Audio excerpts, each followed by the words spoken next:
Why do you think a diamond's influence has been so consistent? You're right. I think the desire for diamonds will always be eternal. Just tell us about your wedding diamonds. What were they like?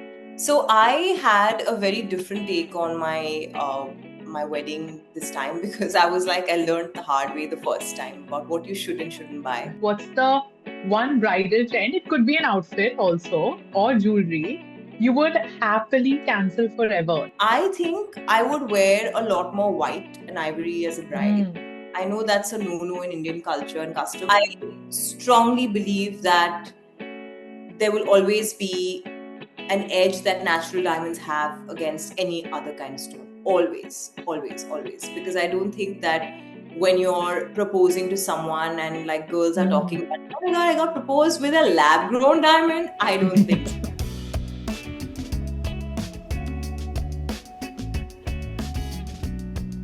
Hi everyone, I'm Priyanka Parkash, jewelry editor and your host for today. We're here to talk about something timeless yet constantly evolving: Indian bridal jewelry. From social media trends to celebrity weddings that spark full blown Pinterest frenzies, one thing is clear: natural diamonds are having a major bridal moment. Today's brides are choosing them for their big day, styling them with everything from heirloom veils to modern couture. So, how do you balance your nanny's nostalgia with your own style? What makes a bridal diamond truly timeless? That's what we're exploring today. And to do that, I'm joined by someone who's redefined the modern Indian bride, Masaba, designer, entrepreneur, and cultural force. Masaba's brides are bold, playful, and unapologetically original. And earlier this year, she brought that same energy into jewelry design with her own sparkling collaboration. Masaba, we're so thrilled to have you with us today. Thank you. Such a pleasure. You know, Masaba, natural diamond jewelry has officially gone from just a cocktail night to basically every function, every mood. What do you think? That's interesting, Priyanka, because I think that for the longest time, all of us girls used to think that buying ourselves a diamond piece or buying ourselves a piece of jewelry that was high end was reserved for a special occasion. And you kind of had that moment just once in your life, mostly, or maybe two, three times. And then, of course, I think the layers started to shed themselves. And then suddenly we discovered that hey, I think we don't want to buy pieces once in our lifetime and also buy them once and then never see them again, most probably. So we want pieces that we can actually see on a day to day basis. But at the same time, I also think that fashion and style have had a big part to play in this, where I feel like a lot of people's sense of dressing up has changed, So I'll tell you, like, I was thinking of what to wear today for this interview, and I was like, I really want to be comfy in my sweats, but I also want to wear my jewelry, my most like precious piece of, diamonds. And I just thought that it works. I don't think this would have been the norm, say, even 5 years back, you know. It was you Absolutely. dress up, it's a big event in your life, most likely a wedding or somebody else's wedding. And then as per that, your budget was decided for yourself. But I think what's changed is that people see jewelry as everyday today. They see it as something that they want to wear day in, day out. I think that's why fine jewelry, which is more lifestyle wear, has suddenly made such a huge entry into the market. And I think people don't want their investments to lie in their locker. They kind of want to see it every day, which is why we also see art becoming so important. So, what I'm trying to say is that fashion and art and society and style have all changed, and in there somewhere in that mix there's diamonds and jewelry which have become ever so important, because I think everyone's now saying, what are we saving up for? What are we putting things away Exactly. for? The big moment is now, the big moment is every day. So I think that's what's happened. Absolutely. And diamonds have always been a girl's best friend. And why not have it around every day? You don't need to just pull it out on your wedding day and then never see it again. And Mhm. I think a lot of the way we used to buy jewelry was for investment. And now I think investing in yourself and being able to wear it every day is a real investment. Yeah, yeah, And yeah. and talking about being a girl's best friend, why do you think a diamond's influence has been so consistent. I mean, a lot of stones come and go. Sometimes, one particular stone will be in trend and then another. But a diamond, if you really think about, and the desire for it has always been on a high, even after all these alternatives being on the market. Hmm. Hmm. I was thinking of it the other day, and I was having a debate with a jeweler friend of mine that, he asked me, "Do you want to make something?" I was getting something made, and he's like, "Do you want to do it in a lab-grown diamond?" And I'm like, "No, I do not." And then he said, "Nowadays all these kind of stones are in, and no one can really tell." I'm like, "But I can tell," So it's just Absolutely. a thing where you're right. I think the desire for diamonds will always be eternal. And the fact that it's looked at as a piece that you kind of buy for I mean, a lot of girls today buy it themselves when they get their first big paycheck or there's a big milestone moment in their life, which is outside of a wedding or a function. But I think that Absolutely. the fact that it has been passed down decades, generations. It has stood the test of time, and it is something that will always be a staple in your jewelry box, right? So everybody has a diamond, literally. And you can choose to have colored diamonds, and you can say, I want some precious stones as well. You keep adding on to your collection. But I think today I feel like it looks like that aha moment when you buy a diamond or someone gives one to you, where it feels like you've sort of arrived. So I think it marks a big milestone in your life, because I think we've also seen from the royal families. I was reading about something today as well, that just the ability to stand the test of time and not go out of trend at all has been incredible. I mean, you hear all these rumors sometimes of, the prices are this and that, they've crashed or they've Hmm. gone up. Irrespective, I think people still desire it because it feels like, how do I say it? It feels like It'll be here forever. no, it's too big a moment. It's like buying a house almost, you know. Yes, yes. And the fact, coupled with the fact that it is an investment and that you can pass it down, it becomes heirloom, you can pass it down generations. I think that, coupled with the fact that it just is stunning, and it's also I think it's the most ultra feminine thing a girl can have, if you ask me. Yeah. Of course it is. It's like the height of femininity, and I think that, coupled with the investment angle, the fact that it will always be relevant. It may not be a good investment at different times in life, but it'll always be relevant. It'll be something you can pass down to your kids as well. So I just think it's, in that sense, it's eternal. Speaking about kids, and of course, I mean, you had the coolest wedding looks ever. What do you think from your wedding look would you say for Matara? I mean, you're obviously saving all of it for her, but what are you most excited diamond-wise for her from your wedding? And also, just tell us about your wedding diamonds. What were they like? So I had a very different take on my wedding this time because I was like, I learned the hard way the first time about what you should and shouldn't buy. But I think for her, there was this beautiful piece that my mother-in-law gifted me, which was a piece that her mother-in-law gave her. And it's essentially this beautiful Iranian Persian piece that has diamonds, rubies, and emeralds all together. And it's like a little choker. It was actually a Stunning. tiara that was converted into a choker. Typically, I don't mix things much. I don't do like rubies and emeralds and diamonds together. But this piece, when you put it on, when you see it, it feels like it's seen the ages. And I love jewelry like that. Like, it should look like it's lived through time. And that's the piece that I want to save up for Matara for sure. But apart from that, there's also this piece which I'm wearing, which is actually my favorite piece of jewelry in my locker right now. It's just an Art Deco choker, and it's all diamonds, and it's got a beautiful emerald right in the middle, a Colombian emerald. And I remember It's I wanted, stunning. yeah, I just love it because it goes with everything, and it's also a bracelet. So it's got these detachable extensions which you can take off and put on as a bracelet. And I think that it works because I like to layer it with gold. I also like to layer it with regular diamonds or just a tennis necklace. And this piece I've worn so much. I wore it for my baby shower. I wear it for like just, oh, someone's coming over for dinner and I have to be dressed up. So this is the piece, you know. But thing is that I like pieces that feel personal. You know, I know when I look at a woman and she's bought something because it looks like someone else told her to. And it's almost like the jewelry is wearing Yeah, her, you know.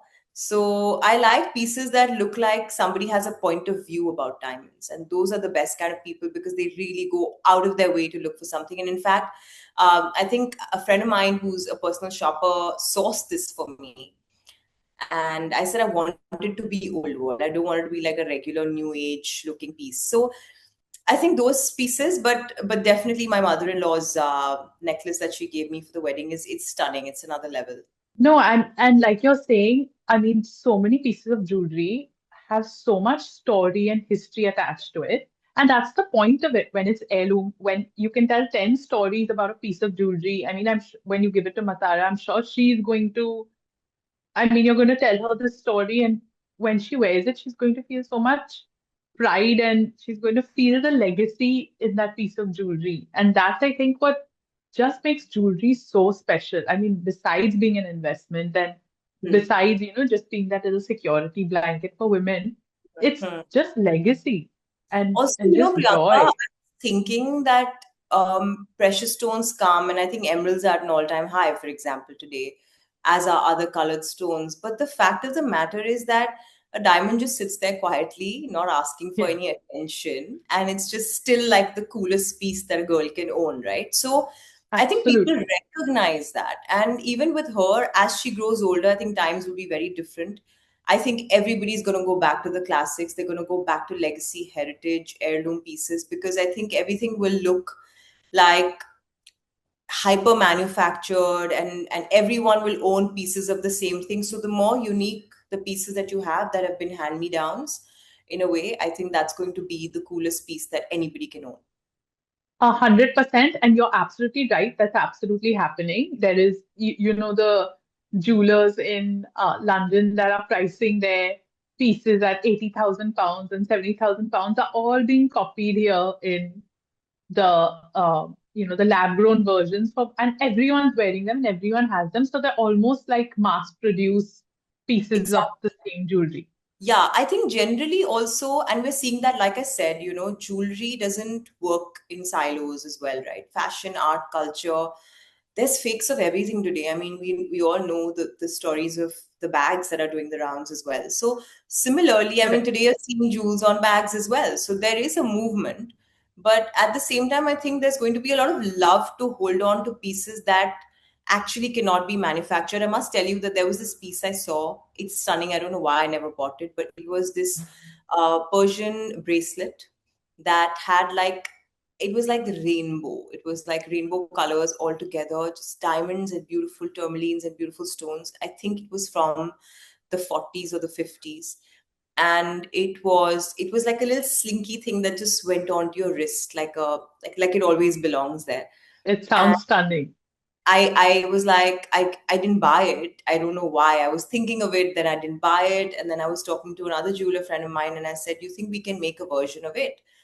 He said, impossible. And I was so relieved. I was like, thank God, something is impossible in today's day and age. Because, like I said, these pieces then truly stand the test of time. And like you're saying, I mean, we love jewelry that stands the test of time. And then we have Instagram and all the wild bridal diamond trends that are on Instagram. Some of them, exactly like you said, you can tell has been just, the a bride's just been styled into it and it doesn't really suit her. But there are some of them that work and work well. Which viral ones do you think actually work outside of the reels and outside of Insta?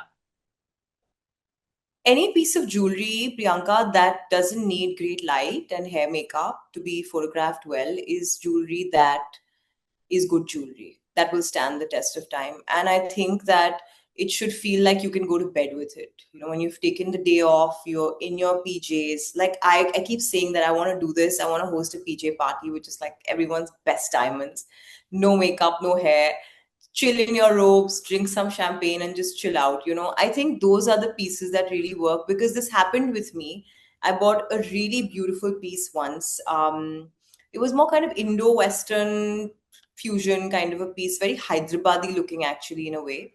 And I bought it in a store, and then I stepped out into real light, and I Oh, just did. It was terrible. It was terrible. It's oh almost like gosh. it looked like glass, shattered glass together almost, So the thing is that you need to see, and now I do that as a practice. Even when I'm buying all my jewelry now, I say send it home.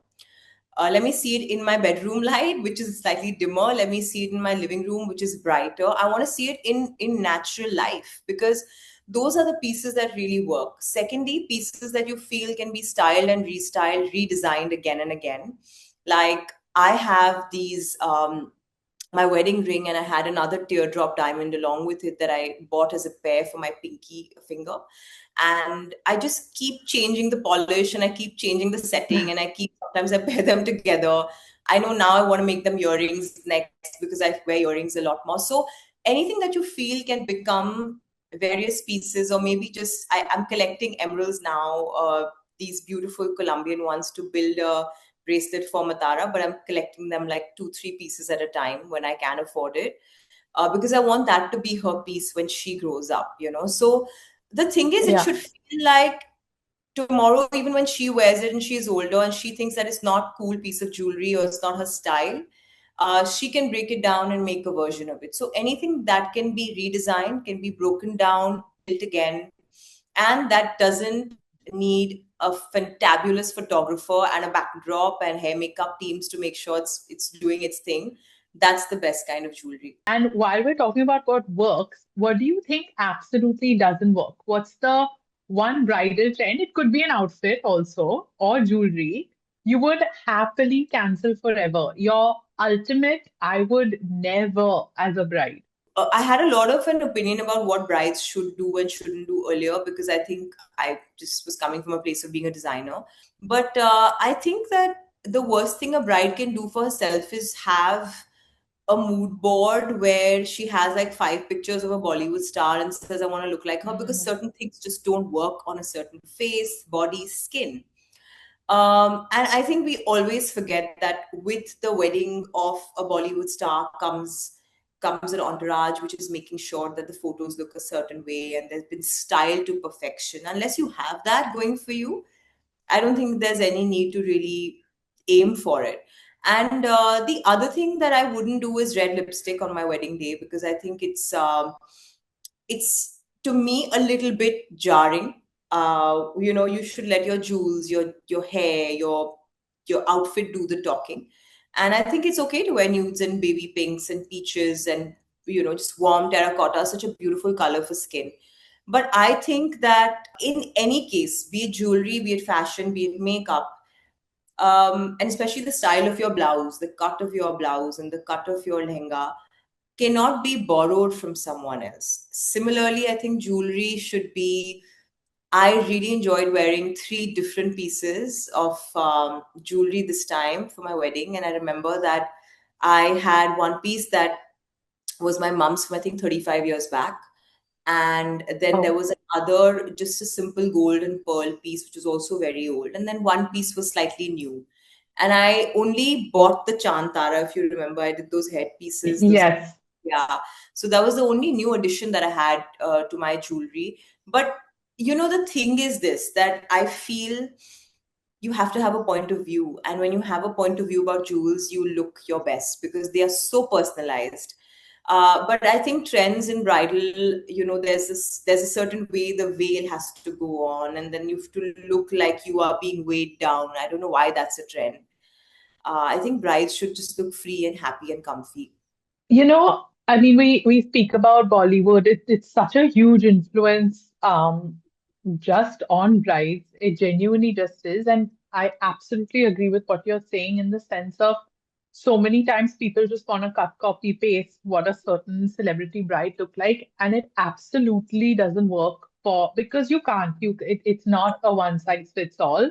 Yeah. But in your opinion, of all the celebrity brides, who do you think just aced the modern Maharani Indian bride brief? And who do you think set the bar just with the way their look was and just being themselves completely and not fitting into that whole cookie cutter situation. I have to say Anushka Sharma. Hmm, I for think sure. that there was something about, to be honest, let's also agree that the trend of not telling anyone you're getting married and then just posting photographs and this is it, guys, it was done, started from there. So I think that that whole shrouded in secrecy, and then you just drop these beautiful images. It's a very intimate wedding. I loved everything about that. Also, the thing is, on her, pastels looked amazing, right? She did the baby in Yes. pink and the florals, and she's a feminine girl. She's really tall, so that blouse cut and the sleeve worked for her. And without looking worn out, she looked amazing. And I loved, more than that, I loved her engagement or maybe the ring exchange look, which was all velvet, Mm. beautiful red rose. So the thing is, and I don't think Anushka in general as a human being also has ever been like, I want to fit in, you know. I mean, Masaba, now I feel like you are an expert on, I would say you have become an expert, I would think, on in such a well-rounded way on a wedding because you look into the clothes. I feel like now with your beauty brand, you understand the makeup point of it. And now you've you've moved into jewelry, which is huge. And I can imagine it's I mean, it's an entire time-consuming business in itself. And now it's just one of the things you do.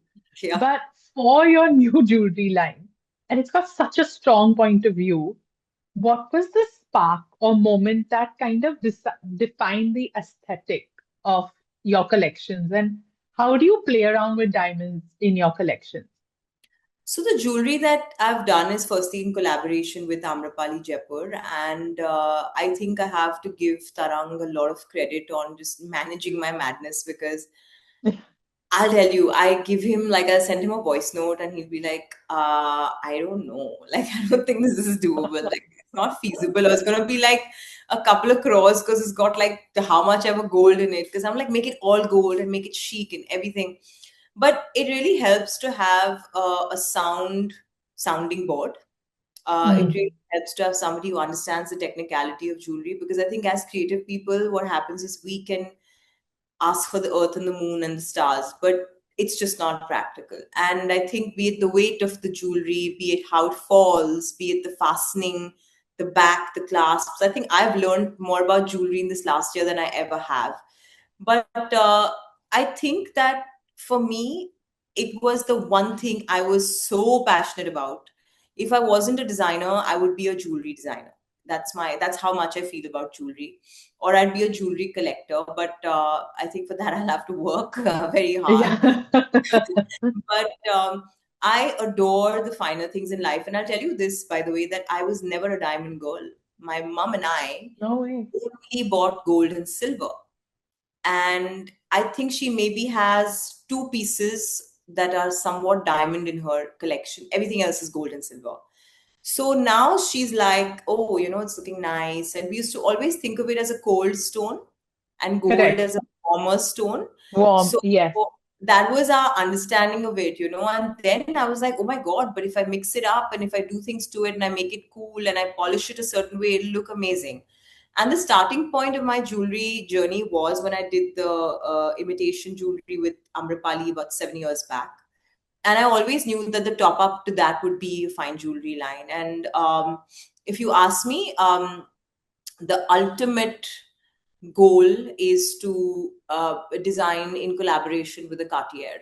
I know I'm going to do it at some point, like the new India Love bracelet. I really want to do that. That's my goal. That sounds amazing. Let's send this to Cartier. I know, right? You know, I feel like every designer sneaks in a personal favorite piece. From your new line, which design do you think feels the most you, and how do you think you'd style it on a modern bride? There's this piece which is called Nirbhav Nirvair Nimrata. It is a choker. It's not a choker really. It actually sits just at your collarbone.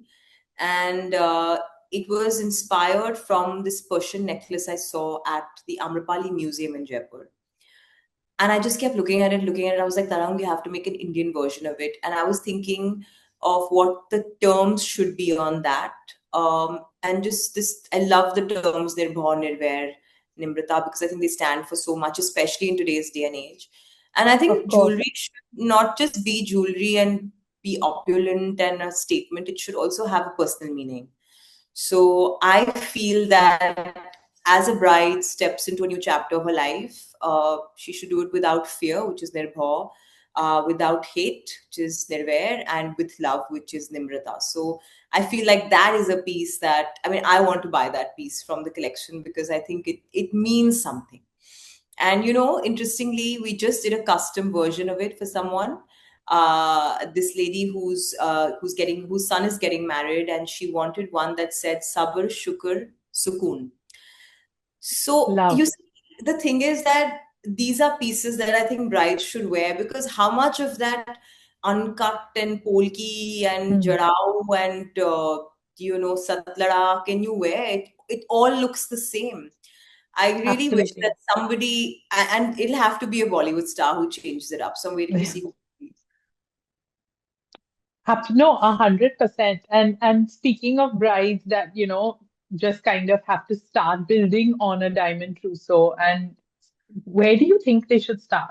When a bride starts building, Mhm. where should she even begin? Do you have any styling cues or, I mean, because you're so involved in even the outfit part of it, any outfit or diamond pairings you swear by while building collections and that you think really just work? I've always felt that a really impactful, simple tennis necklace with a silver, like a white gold or a silver kind of polish is the starting Mm, point.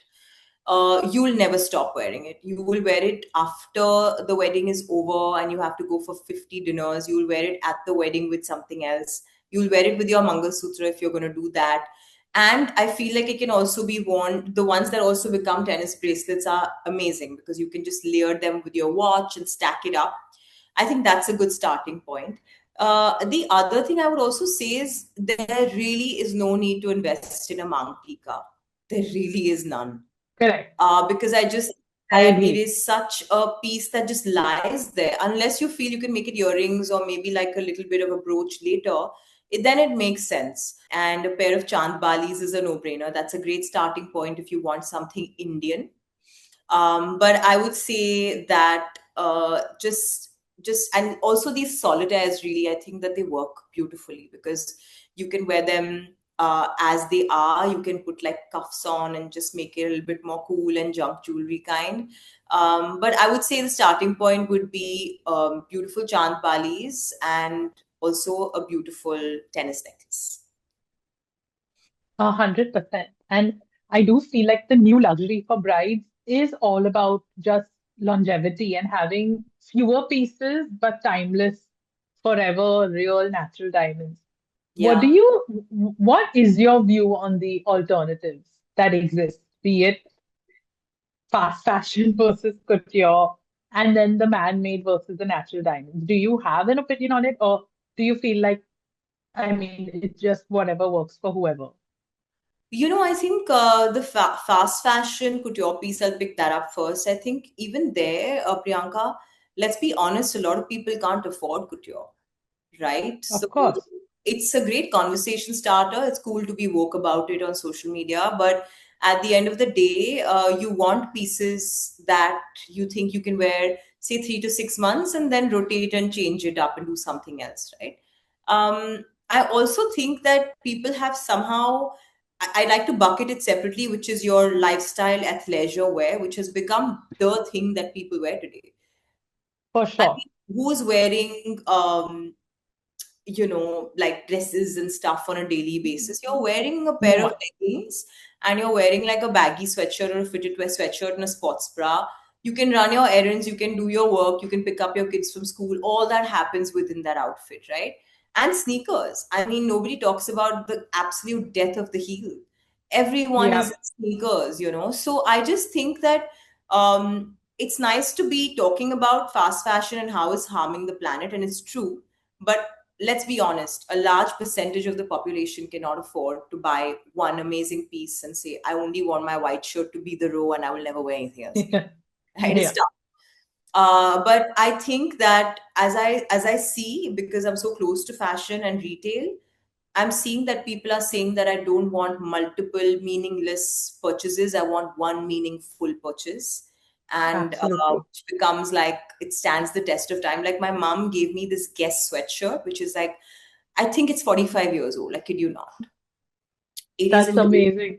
function. I wear it to work out. I wear it to work. I wear it at home. I wear it to sleep sometimes, and it's still fine, you know. So I think those are the pieces that people will lean towards. Comfort has become luxury, so that's definitely key. Now, whether you get it in couture or you get it in fashion, fast fashion, it's up to you where you can spend your money.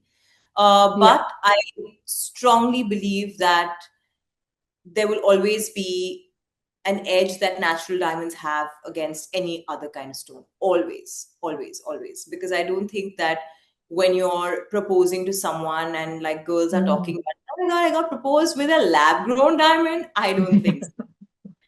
It's not Yeah. happening. That wedding ain't going through, let me tell you. Uh, no, a lot of times when we're asking people the question, when we're asking the question, one of my very common questions is, do you think you'd say yes if someone proposed with a lab-grown diamond? And everyone is like, absolutely not. Like, I just would not. I don't care how much I love the guy. I just wouldn't say yes because Yeah, it's also, and someone made the most amazing point that I never thought of. She said it's actually very disrespectful because when you're giving someone a ring, you're giving them also security, right? Because that's Sridhan in a way. yeah. And that's something that they can never take back from you. So that's the one thing they should be giving you to also kind of just Seal secure the deal. you in a way. Yeah. A- And that is very it's kind of rude to Not take just that that, away from you. you know, Priyanka, if we look at today's generation, you see a lot of the girls saying that, listen, I will secure my Sridhan first. Forget anything Of that the boy. course. But even then, you're not going to say my first diamond was a lab grown diamond. You're not going to say it. Yeah. You and see, the thing is, it's okay that, and I understand in society that you sometimes want pieces which you just say, oh, I can't absolutely go for an actual diamond for this. Maybe I should do a step down of it. And I call it a step down very confidently because that's what it is. But Yeah. um, I've seen lab grown diamonds in person. I've seen what they look like. I've seen what the jewelry comes out like. But I don't know. I can't get myself to. I'd rather wait, work a bit harder, and Yeah. say I'll do something a little bit later. And I think there's always going to be a charm about something that is a natural diamond, you know. So yeah, but on the side, it Absolutely. seems like you want something that you can travel with, or you feel like, oh, I don't want to invest so much right now, and I want to make something for myself. It's okay to do it, but I don't think it's going to become a bragging right ever. Masaba, thank you so much for joining us today. And I just think you've just given us so much insight and you have spoken so articulately. Thank you. Always a pleasure.